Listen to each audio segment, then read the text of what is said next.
Hai semuanya, balik lagi sama calon sarjana. Dulu mereka merajai pasar, logonya ada di mana-mana dan semua orang pakai produknya. Tapi sekarang tinggal sejarah, utang dan juga toko kosongnya doang ya. Apa sih yang sebenarnya terjadi? Salah strategi kah? Gagal berinovasi kah? Atau apa nih ya kira-kira? Penasaran dengan siapa yang aku maksud dan juga alasan dibaliknya? Hai, aku Jenny dari calon sarjana dan mari langsung aja yuk kita bahas.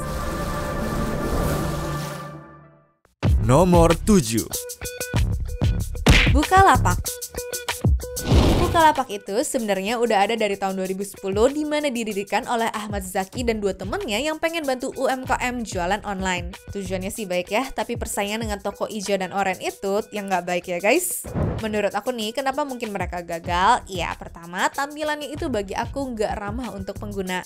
Terus, barang jualannya juga kadang kurang menarik ya teman-teman. Strategi bakar uang dengan promo besar-besaran dan gratis ongkir juga tidak bertahan lama. Iya sih, di awal banyak yang pakai aplikasi ini, tapi waktu investor mulai menipis dan juga promo dikurangin, banyaklah yang pindah ke aplikasi lainnya. Lagian, orang-orang kita kan gitulah ya. Dimana ada promo, disitulah mereka pakai aplikasinya.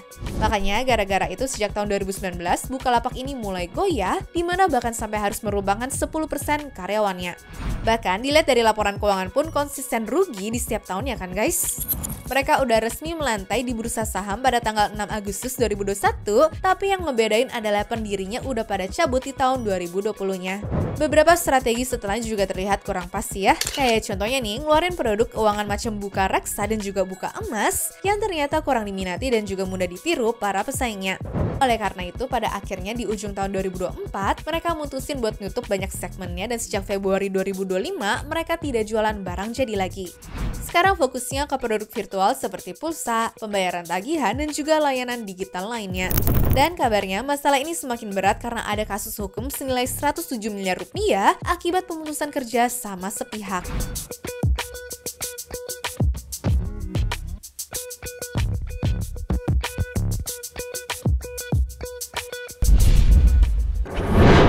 Nomor 6. BlackBerry. Dulu tuh handphone yang layar semua dianggap ngeribetin tau guys. Orang-orang lebih suka tombol fisik kayak di BlackBerry soalnya bisa dipencet tanpa harus lihat layar.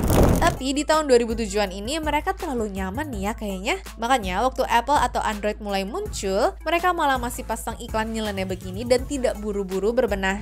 Akhirnya mereka telat bergerak lah ya, dan di saat handphone pintar udah makin ngebut, baru deh ngeluarin handphone layar sentuh seperti ini. Ya udah telat lah, apalagi teknologi yang jadul bikin jadi lemot dan juga sering nge-lag ya. Singkat cerita, masa kejayaan BlackBerry pun berakhir dan sejak 2022 kemarin mereka tidak jualan handphone lagi. Lisensi juga nggak diperpanjang dan rencana bikin handphone 5G pun gagal total ya teman-teman. Sekarang sih BlackBerry fokus ke sistem digital khususnya keamanan dan juga komunikasi. Tapi tahun lalu aja nih 200 karyawannya udah kena PHK demi efisiensi ya guys kabarnya. Begitulah ya kalau nggak cepet beradaptasi bisa-bisa ketinggalan zaman kan guys.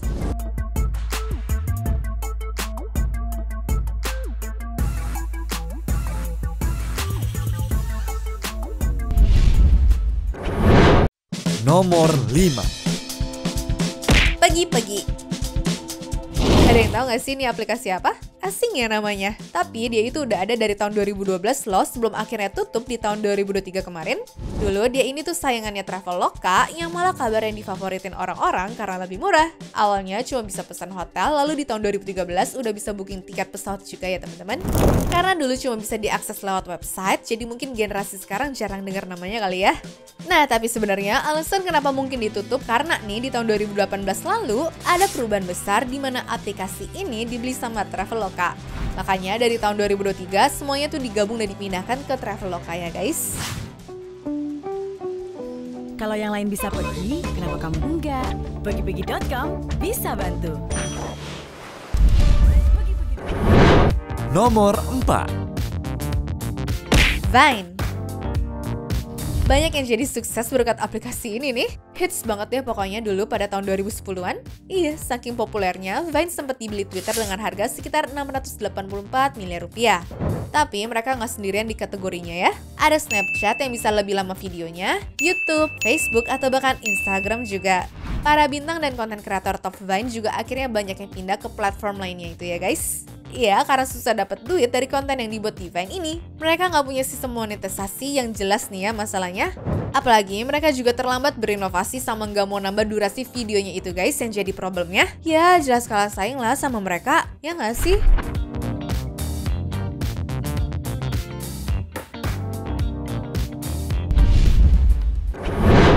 Nomor 3. Tupperware. Sekarang aku baru ngerasain jadi ibu-ibu yang dulu tuh aku nggak relate ya guys. Iya, sekarang kalau ada Tupperware yang hilang, aku tuh pusing dan kepikiran terus gitu loh. Tapi emang konsep jualannya tuh dari awal kayak arisan ibu-ibu gitu sih guys. Makanya gampang laku ya karena sistem penjualannya tuh bener-bener langsung dengan ditambah ada dukungan dari pemerintah juga nih ya. Cuma pas COVID ini tuh merubah semuanya sih dan permasalahannya bukan sekedar gaya hidup aja. Kalau ngomongin gambaran besarnya, Tupperware tuh minim inovasi dan tidak update ya sama kondisi zaman now ini. Orang-orang udah pada sadar buat jaga lingkungan juga, mana ada ancaman kesehatan seperti mikroplastik juga kan? Kalau belum pada tahu apa ini, singkatannya tuh kemasan plastik terutama yang kena panas karena menyimpan kuah atau air hangat bakal terurai menjadi partikel super kecil dan masuk ke sistem tubuh kita. Makanya kalau dilihat dari tumbler zaman sekarang banyak yang pada dari stainless steel semua kan guys? Lalu inovasi itu bukan cuma sekedar produknya doang loh, tapi juga gimana cara mereka berjualan. Sampai tahun 2023 aja dikit banget ya guys yang terjual lewat online. Mau berubah juga udah telat karena di tahun yang sama utangnya udah mengunung sampai 12 triliun rupiah. Padahal kalian tahu kan sekarang orang tuh lebih suka belanja lewat online semua guys.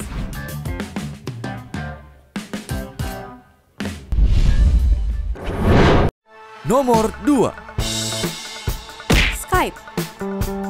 Skype ini salah satu pemain lama ya. Masih satu generasi lah sama Yahoo Messenger dan juga MSN. Bahkan pada masanya siapa sih nggak punya Skype? Wajar di tahun 2008 penggunaannya tuh bisa sampai 450 juta orang. Baru setelah itu pindah ke tangan Microsoft sehingga bisa nyambung ke produk mereka macam Xbox gitu ya.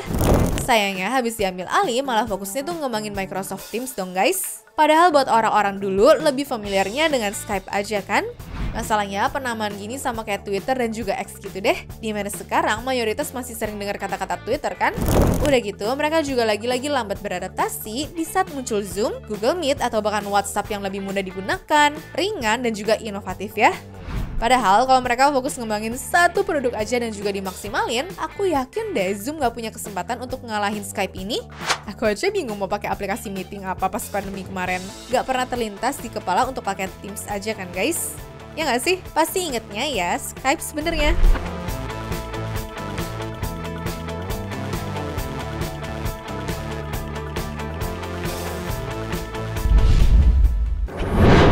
Nomor 1. Giant. Giant ini padahal dulunya tuh lengkap barangnya dan banyak pilihannya juga kan guys? Tapi tahu apa yang bikin mereka menderita banget untuk di Indonesia ini? Iya, ketat parah saingan sama minimarketnya dong guys. Bayangin aja ada Indomaret, Alfamart, Family Mart, Circle K, ya pokoknya banyak banget deh. Covid juga bisa jadi faktornya sih, karena membuat perilaku belanja orang-orang jadi berubah ya. Belum lagi sekarang juga banyak e-commerce yang jualan serba ada kan?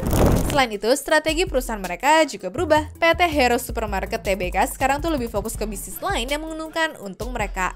Contohnya nih macam IKEA, Guardian dan juga Hero Supermarket.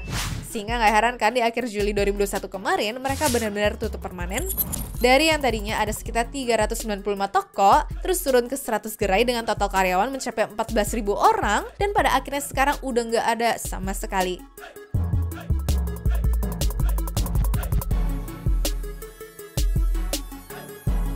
Anyways, cukup sampai di sini ya guys video hari ini. Sampai jumpa di video selanjutnya. Dah.